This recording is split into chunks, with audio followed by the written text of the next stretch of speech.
Hello students. So we have already finished two chapters of a syllabus. Okay. Those two chapters were about Excel only, MS Excel only, and the third chapter is also about MS Excel. So in the third chapter, we are going to study about how we can create charts in MS Excel. Third chapter topic is creating charts in MS Excel. Okay. So in this chapter, we will study about the various topics like components of a chart, creating a column chart, then modifying a chart, different types of charts, and using spark lines. So these are the major topics which we will study in this chapter. Let us start the first topic, which is using charts in Excel. So first of all, we must understand what is the purpose of using charts in Excel. Why do we need charts in Excel? What is the advantage of using charts in Excel? Okay, so the advantage is that it is easier to understand, analyze, and compare large amounts of data or data forming a series if these are represented in a graphical or visual form.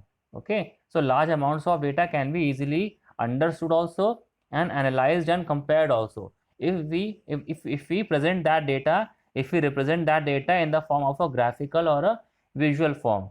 Okay, a chart is such a graphical presentation of data, representation of data provided by MS Excel. So chart is one graphical representation of data using which we can very easy we can very easily understand, analyze, as well as compare large amounts of data or data forming a series. Okay, so how we can create a chart from the data typed in an Excel sheet. Okay, so whatever data we type in an Excel sheet, that we can use for creating a chart also. As such, when the data in a sheet changes, the chart also changes automatically. See, because the chart will be dependent on the data. Okay, so it will change with the change in the data. If we change the data in the Excel sheet, then the chart will also change automatically. Okay, now different types of charts for different visual representations of data can be inserted from the chart. So for different visual representations of data, we have different types of charts as per our requirement. As per the requirement of the data, we have different types of charts.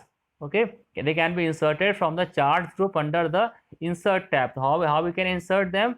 By clicking on the insert tab and then going to the charts group. Okay, we will be able to insert different types of charts for different visual representations of data, means different types of data. Now we come on to different components of a chart. So what are the different components of a chart? They are shown here, they are shown in this figure here. Okay, you may include all these components in your chart, or may selectively include only some of them from the options provided. Okay, so what you can do, okay, it is not compulsory to use all of these components in our chart. Okay, we can include all these components also, or we can selectively include only some of them also. Okay, the different components are shown here. Okay, this is a fast division chart. What is there on the y axis? On the vertical axis we have the number of students. Okay, and on the horizontal axis we have the year. Okay, so we have this past division chart is showing in these 4 years, 2011, 2012, 13, and 14, how many students have passed every year. Okay, and within that, these different colors are showing the divisions. Okay, like the dark color is for the first division, then the lighter color is for the second division, and the most lighter of them is the third division. Okay, so in this way, these three divisions are also being shown here. So different components are discussed one by one. First of all, the chart title. What is this? The chart, the title placed at the top of a chart that indicates the purpose of the chart. You can see here, this is the chart title. In this case, it is past division.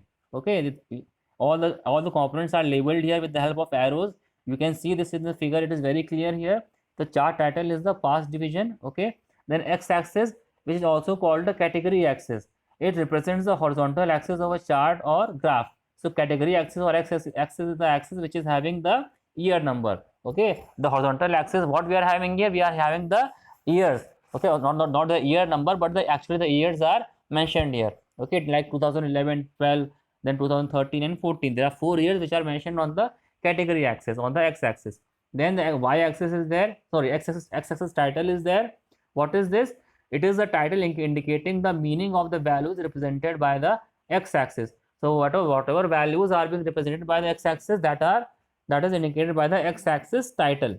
Okay, so the x-axis title will indicate where is it located. You can see here, what is this now here, what is the x-axis title? It is labeled at the bottom. It is labeled at the bottom of the figure. You can see what is the axis title here. It is year. Why? Because year is the quantity which is being represented on the horizontal axis. Okay. Now comes the y-axis, also called the value axis. It represents the vertical axis of a chart or graph. You can see the vertical axis here is the y-axis. Here, what it is representing? It is representing the number of students. Okay, it is also called the value axis.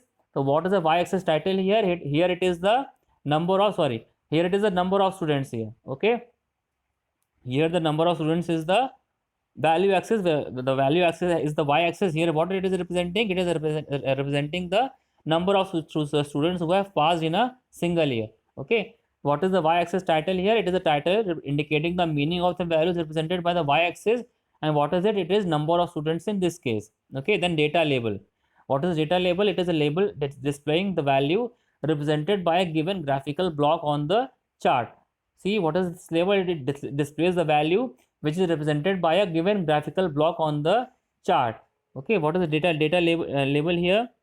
You can see what is the data label. It is actually the number which is being represented by the which is the number of students in any particular division.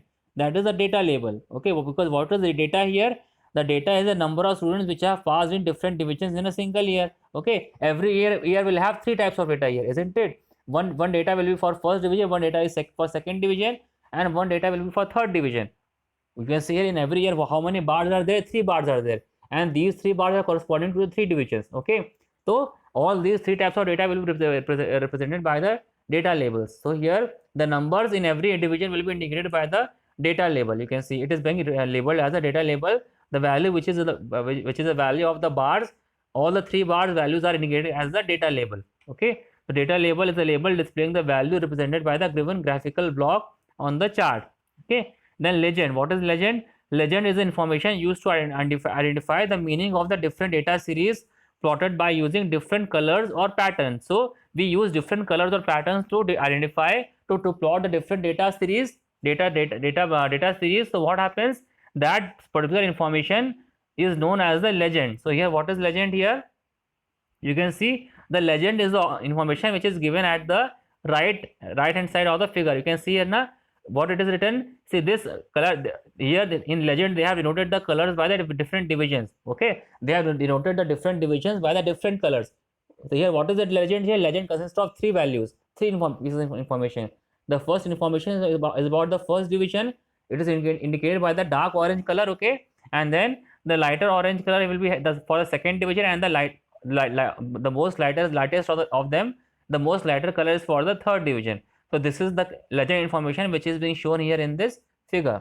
Okay, now we come on to the next one, which is grid lines. What are grid lines? Vertical and horizontal lines that make it easier to read a chart. So you can see what are there. There are different grid horizontal lines are there, different vertical lines are there. Can you see all of them? These different horizontal and vertical lines are known as the grid lines. Okay, what are they used for? They are used for they are used for making it easier to read a chart. Their purpose is to make it easier for us to read a chart, because if grid lines are there, then what we can do, we can plot the values very easily, and we can read the values also very easily. Okay, because in this way, by using grid lines, we can separate the different values from each other. Okay, now chart area. What is chart area? The area within which all the chart components can be located. Okay, here the chart area is the full area of the figure. Why? Because this full figure is a chart only. Okay, so the area in which all the components are located, in the area in which we can see all the different components of the chart is known as the chart area. So in this case, this whole figure will be our chart area. Okay, at least that that part of the figure in which all the components are shown, that may be known as the chart area. Okay, you can ignore the blank here, but apart from the blank area, all the area in which all the components are located, that is the chart area. Okay, and what is the plot area now? The rectangular area bound by the x and the y axis is known as the plot area. So this is what we have referred. Okay, the plot area means what? See, plot area is only a small part of the chart area. Chart area includes all the different components, and in that chart, in the chart area, plot area is also included. Okay, so plot area is a small part of the chart area. Chart area is much bigger area. Okay, plot area is a small area. And what is this area consisting of?